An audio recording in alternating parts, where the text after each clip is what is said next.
तकरीबन आखिरी सवाल है कि जलसा में मेला लगाना कैसा है? जलसा में मेला, अब ये आखिरी सवाल मौलाना जल्दी में छोड़ दूं क्योंकि ये इस इलाके में वही ज्यादा रहते हैं भैया। सवाल है कि मदरसा के नाम से वक्फ की गई जमीन को बेचकर ईदगाह के लिए जमीन खरीद सकते हैं या नहीं? किसकी जमीन को?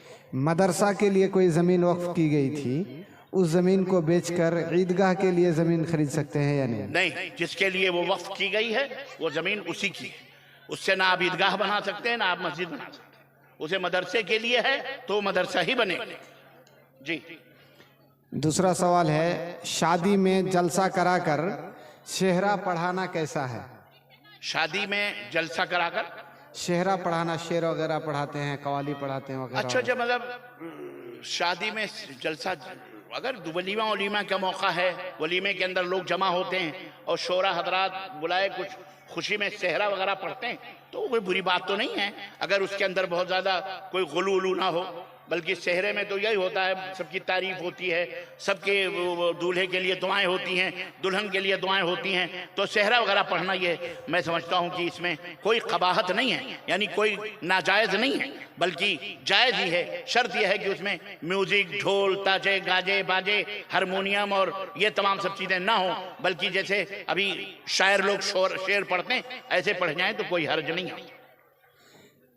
दौरे हाजिर में सीमांचल में हमारे इस इलाके में शादियों में लोग लड़की वालों से जहेज के तौर पर रकम वसूल करते हैं, ये कैसा है? लड़की से लड़की वालों से एक टका भी मांगना, टका टका समझते हो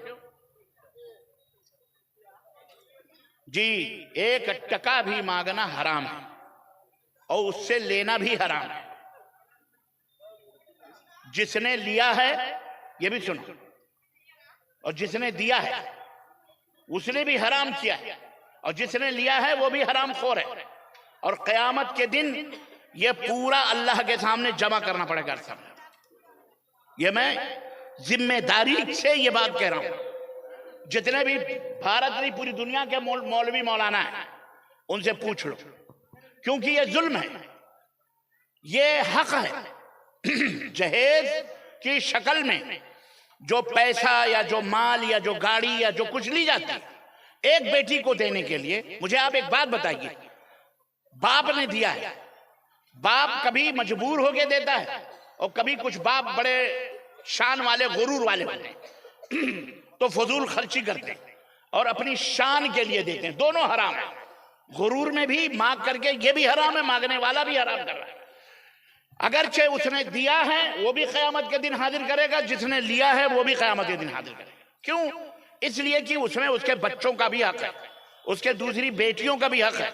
आपने मिसाल के तौर पर 25 लाख रुपए किसी बेटी की शादी में किसी ने मांगा, दे दिया आपने, वो 25 लाख रुपए आपके 4 बेटे 3 बेटियां और हैं, वो 25 लाख रुपए जो आपने दिए, आप बताएं क्या उसमें इन 3 बेटों का हक नहीं है?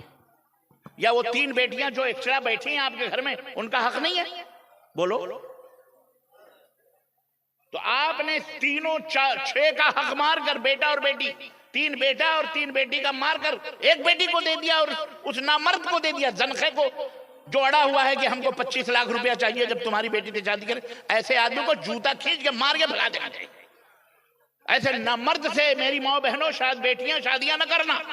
अगर तुम्हारे बाप तक ये खबर पहुंची कि कोई लौंडा तुम्हारे बाप को या उसका बाप मांग रहा है कि हमको इतने लाख रुपए दो, अपनी बाप को बोल दो, अपनी माँ को, कि मैं ऐसे जनखे नामर्द से शादी नहीं करूंगी, मैं कुंवारी रहना गवारा करूंगी, लेकिन ऐसे खबीस मर्द से शादी नहीं करूंगी जो पैसे लेकर के हमसे शादी करना चाह रहा है। सब्र करो, अल्लाह से डरो, ये हराम है ये। और इसमें बारात लेके जाते हैं, कोई 2000, कोई 500, कोई 1.5, और वहां बैठ के पहले जमाने में तो 2-2 रात 3-3 रातें गुजारते थे, अय्याशियां करते थे। ये सब नाजायज उमूर हैं, इन सबको बंद किया जाए। मुसलमानों, आज चलो बात आई है तो वादा करो, कब तक हम मरते रहेंगे? हम पता नहीं कब मर जाएं, लेकिन आपका आज सामना हुआ है वादा करो कि इंशाअल्लाह आइंदा अपने बच्चों की शादियां लड़कियों में न जहेज देंगे और न जहेज लेंगे इंशाअल्लाह। बोलो इंशाअल्लाह, हाथ उठा के, हाथ उठा के, हाथ उठा के बोलो। और जिसने लिया है कुछ लोग हाथ नहीं उठा वो अपने ससुर का जाकर के पैसा वापस करे, पैर पकड़ के माफी मांगे कि माफ करना। मियां, एक बकरी का बच्चा आप पालते हो, 8-9 महीने के बाद जबा करना हो या कसाई आकर के मांगता है ना, कहता मुझे दे दो, कलेजा मुंह को आता है। बकरा जबा करते हुए देखते हुए पाला है आप।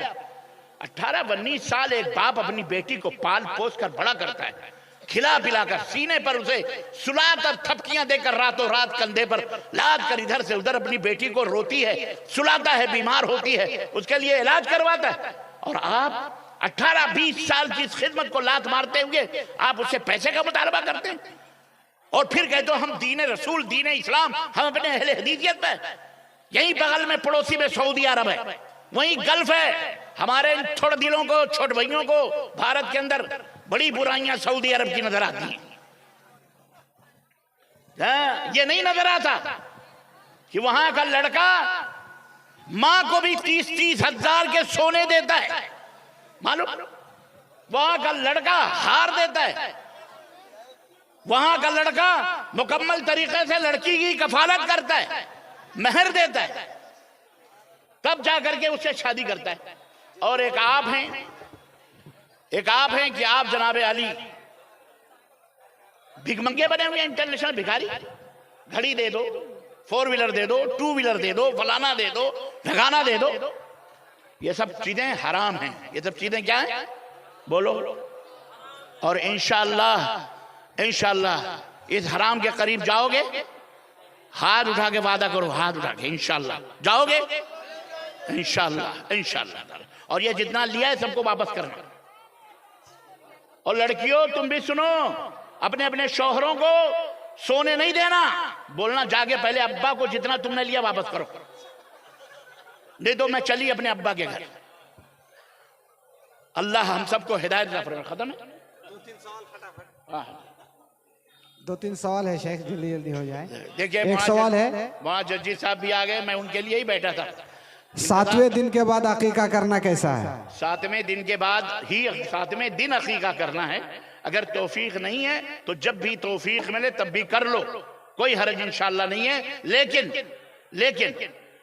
ये कहना कि शादी हमारे बेटे की होगी उसमें करेंगे, उसके फलानी का बेटा होगा उसमें करेंगे, या बाबू सऊदी अरब में वहां से आएगा जब उसमें करेंगे, या बॉम्बे दिल्ली से आएगा जब, ये गलत है, ये गलत है।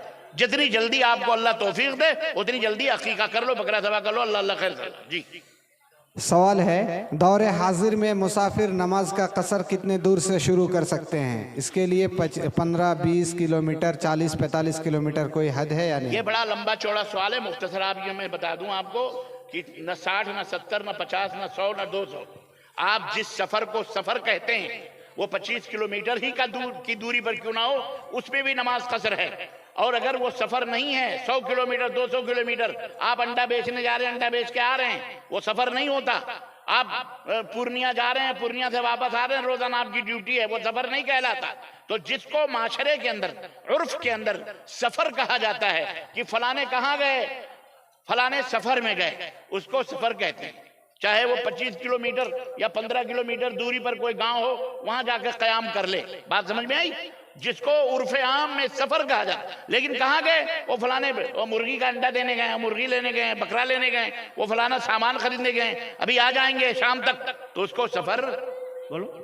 हाँ, जज़ाकल्लाह खैर, वल्लाहु आलम बिस्सवाब। खलास, तकरीबन आखिरी सवाल है कि जलसा में मेला लगाना कैसा है? जलसा में मेला, अब ये आखिरी सवाल मौलाना जर्जीस में छोड़ता हूँ क्योंकि ये इस इलाके में वही ज्यादा रहते हैं भैया। ये तो मेला लोग देखने आते हैं, अल्लाह उन्हें हिदायत दे। चलो यार, आवाज तो मैंने 2 किलोमीटर दूर से सुनी है। मुबारक हो जलसे वालों को कि अभी मैंने एंट्री भी नहीं ली रोड पर और माइक वहां तक पहुंचाया हुआ। तो बेटा तुम जलसे मेले में रहो चाहे खेले में, आवाज तो तुम्हारे कान में जा ही रही है।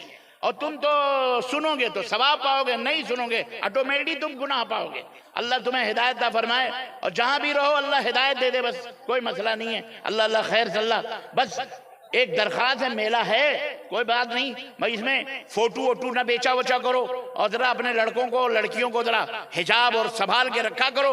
ऐसे शयातीन भी हैं जो हमारी बहन बेटियों पे गलत नजर डालते हैं, हमारी कुछ बहन बेटियां भी बेहिजाब घूमती हैं, तो अल्लाह ताला उन्हें समझ अता फरमाए। अपनी बहन बेटियों की इज्जत व आबरू की हिफाजत करना यह हम सब की जिम्मेदारी है। समझ में बात आई कि नहीं आई? अल्लाह ताला हिदायत अता फरमाए। जी वसल्लल्लाहु अला नबीना मुहम्मद व अला आलिहि व सहबिहि अजमईन। वस्सलामु अलैकुम व रहमतुल्लाहि व बरकातुहू।